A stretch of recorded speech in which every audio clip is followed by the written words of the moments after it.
এখন শুধু আমার স্বামী দরকার, যে 100 বছর হইলে কোনো সমস্যা নাই, 60 বছর হোক আর 100 বছর হোক, আমার ওই স্বামীটাই চাই। আমি জোয়ান মানুষ চাই না, জোয়ান মানুষকেও কম টম দিয়ে না। সারা জীবন তার সেবা করে যাবো, সারাদিন তার সেবা করবো। আমি একটা বয়স্ক মানুষই চাই, তারা বাথরুমে নিয়ে যাবো, গোসল করাইয়া দিব, নিজে হাতে খাইয়া দিব। আমি আসসালামু আলাইকুম দর্শক, আপনাদের প্রীতি ও শুভেচ্ছা জানিয়ে শুরু করছি আমাদের আজকের প্রতিবেদন। তো দর্শক, দেখতেই পাচ্ছেন আমাদের সামনে এক আপু দাঁড়িয়ে আছে, আমরা তার গল্পটা শুনবো। আপুটি খুবই অসহায়। তো আপুটি কেন ইউটিউবের মাঝে আসলেন আমরা তার মুখ থেকে জানবো। আপু আসসালামু আলাইকুম, ওয়ালাইকুম সালাম। কেমন আছেন? আছি, আল্লাহ রাখছে কোনো রকম ভালো। আপু আপনার নাম কি? আমার নাম সুইটি। মাশাআল্লাহ, দেখতে তো কত সুন্দর। সুইটি আপু, ইউটিউবে কেন আসলেন? আসি কষ্ট করে আসছি, খাইতে পড়তে পারি না, অনেক কষ্ট করে আসছি।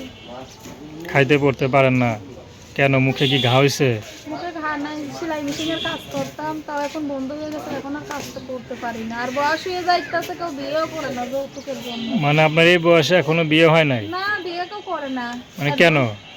বয়স হয়ে যাইতেছে, বাইক গাড়ি লাগবে বলে। বিয়ে শাদী করতে আসলে টাকা চাও, তো টাকা কোথায় পাবো? খাইতেই তো পারি না। মানে আজকাল যুগে মেয়েদের থেকে মানে টাকা পয়সার দাম বেশি হয়ে গেছে নাকি? হ্যাঁ, টাকা পয়সার দাম মানে বেশি। টাকা ছাড়া কেউ বিয়ে করতে চায় না? বিয়ে করে না, যৌতুক লাগবে।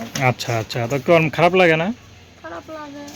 এখন কি করবো? এখন এর জন্যই তো প্রতিবেদন আইছি, যদি একটা বয়স্ক মানুষ চাই। আমিও বয়স্ক, এখন চাইও একটা বয়স্ক মানুষ। ইয়ং ছেলে আর চান না? ইয়ং ছেলে আর চাই না, কেননা ইয়ং ছেলে যদি দুই একটা ছেলে মেয়ে হলে ফেলে দিয়ে আবার যাবে, আর বয়স্ক মানুষ তো ফেলে দিয়ে যাবে না। এখন চাই যে 60 বছরই হোক আর 80 বছরেরই বুইড়া হোক। তো তাদের বিয়ে করলে তো আবার সেবা যত্ন করতে হইব না? তার আমি সেবা যত্ন করবো 3 বেলা, দরকার হইলে ওনারা বাথরুমে লিয়ে যাবো, গোসল করাইয়া দিব, সব কাজ করিয়া দিব।